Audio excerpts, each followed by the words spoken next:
It's me again. So as I mentioned in the previous video, I'm back to writing. I'm really excited about it. I'm really happy with what I've been able to put out so far. I am, concentrated so far in this one chapter, and I can, work from there. It's just that I've been finding, things to write about, in the third chapter, and I'm expanding things, I'm connecting things. It's the best feeling when you connect things. When I'm writing, sometimes I'm writing like a write paragraph, and then some different paragraph, and then I need a little something to connect the two of them. So whenever I do have ideas that connect them, like it feels absolutely amazing. And I already connected a couple of things. I ended up actually creating more gaps in between, but that's how writing works. I'm more excited about this than just motivated. I'm not motivated at all. In fact, everything has been working out pretty well so far regarding my writing. So this it's fingers crossed. I go back to where I was at a couple months ago when I was writing. Not ad nauseum, but like I was writing like a lot, and I was super invested in the novel, and I want to go back to that because when that was happening, I was in a really good place mentally, and usually for me to write, I have to be pretty stable because when I'm up here and down here, usually it doesn't work. I mean, for a little bit down here, a little bit up here, then it kind of like it is what it is. But like anything deeper or higher, it just doesn't work out. So for me to just be, back to writing, it means that I'm stable, which is not something that the writing itself has to tell me because everything else about my life has been pretty much indicated that I am at a really good place mentally right now. I've been planning for the future. I've been like looking ahead of, for myself in a way that I don't usually do when I'm, either manic or depressed because I'm just, craving the end when I'm depressed.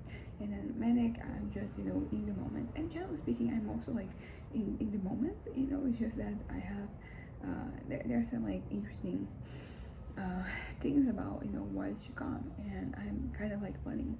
And I know that this doesn't sound particularly big, but it is kind of huge for me. Whenever I'm planning for the future, it means that like I'm in a good place mentally, and a lot of the time I'm not. So this is really something.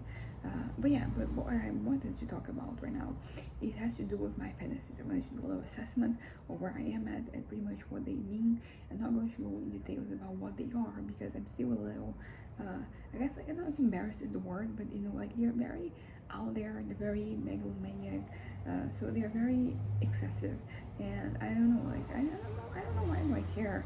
I could share them, but it's always been like this. Me and my fantasies, they're always being something very intrinsic, something very internal for me. Not something I talk to about for other people, even in therapy.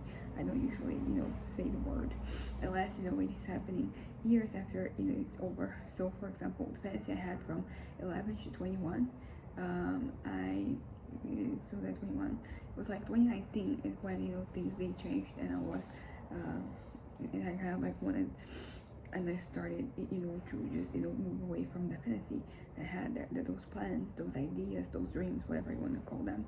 And back when I was still starting my therapy, my EMDR therapy in 2022, I still had issues, sharing. So it was like 3 years after that, and I still had issues. Last year, I have been able to share. So, like there is a point where I can talk about those things, but usually they have to be over, like really, really over. I can't, I can't linger on them. And also, like, I need some time to kind of like, warn them and you just, put them kind of like detach myself from them. I think that's kind of like the thing, like if there's those dreams, those fantasies, those ideas, they were part of me for a decade, not even for the better part of the decade, for like a full decade. That was kind of like where I was at. So it took me some time for me to just get rid of every thought that I had, everything that I had that pertained to those fantasies, because also like you need something to replace them with, because you need dreams and aspirations. When you're depressed, like certainly like those they don't really work, but when you're normal and when you're manic, like you need dreams, you could call them, things that you want. I call them all fantasies because they're all very fantasial. Is that a word? I don't know, but you get what I mean. They're all very fantasy adjacent, and I try not to give them any type of voice because they might end up consuming me and getting in the way of me actually doing things in my real life. Right now I think that I find myself in an interesting position where I'm kind of like still having some, insights from these fantasies, but not so much. I mostly kind of like in the present, I'm just, looking at things, looking at myself. And honestly, it's something, we're gonna go a little bit of a detour right now, but like these videos that I make, they're actually pretty helpful in terms of getting me to be in the time being, being, living, in the present. And that is kind of like an interesting um, realization, I guess you could say, that I had, that because basically I've been trying to cut down on my, making the videos, because I've been making a lot. So I wanted to today, for example, I didn't even want to make anyone, because also like I started today very weak. I almost fainted, and I didn't go to my aunt. Today's the day that I will go to my aunt and my cousins, and we're going to do things. But because of I was feeling weak, I kind of like ended up not going. And right now I'm feeling better, and I think I'm scheduled to go there tomorrow. But the point I'm trying to make here is that because I wasn't really going out or anything, I didn't want to get ready and all that, but I decided to do that anyways. And then I kind of like I gave up, because today was the day I was going to like not make videos, not record anything. But then I ended up doing that, and it is something that it's being very helpful for me, because it does really help me get into the present. Not only the video itself, which I'm talking about things that have to do with me right now and not in my fantasies, but also the process of me kind of getting. Usually I get ready, I put in a little effort, and this helps me kind of. I don't know. Just the whole thing of like just getting ready is something pretty interesting.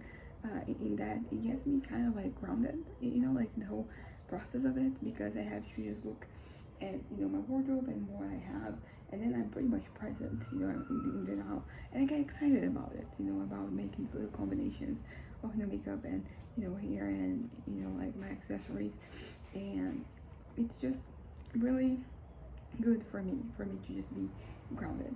So I have decided that I'm not gonna stop myself from recording. Like when I feel like it, I feel like it. I go a lot of times, without recording. And usually it's because I'm depressed, and right now I'm not. So like it makes sense that when I'm manic, I think that's when I record the most.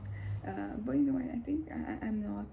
There have been like a few days when I am, very recording like a lot, during the day. But it's just like some days, and it doesn't seem to be kind of like indicative of anything. So I mean, so far it hasn't been.